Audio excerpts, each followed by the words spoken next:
অ্যাকুরিয়ামের 5টি ভালো filter. 5. Sponge filter বা air pump.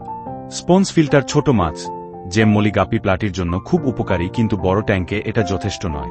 4. Power filter.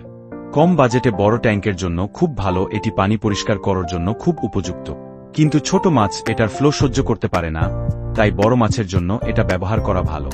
3. Hop filter বা হ্যাঞ্জিং অন ব্যাক ফিল্টার খুব ভালো, একটা ফিল্টার খুব ভালো করে পানীয় পরিষ্কার করে আর ছোট মাছের জন্য উপযুক্ত, তবে যাদের অ্যাকুরিয়ামের উপরে ডাকনা আছে তাদের এটা ব্যবহার করতে কষ্ট হবে। যাই হোক, তবে এটা অনেক ভালো কাজ করে। 2. টপ ফিল্টার, এটিও খুব ভালো কাজ করে, তবে এটার দাম একটু বেশি, তবে এটি খুব ভালো সাপোর্ট দেয়। 1. ক্যানিস্টার ফিল্টার, এটা হলো সারা বিশ্বের 1 নম্বর ফিল্টার, এটি আদৌ বাংলাদেশে পাব কিনা জানি না, তবে পাওয়া গেলেও এটার দাম অতিরিক্ত বেশি, আর দাম বেশি মানেই তো বোঝেন এটার কাজ কত ভালো হবে। এরকম ভিডিও আরও পেতে সাবস্ক্রাইব করে আমাদের পাশে থাকবেন, এবং ভিডিওটি যদি উপকারী মনে হয় তবে অবশ্যই লাইক করে কমেন্ট করবেন।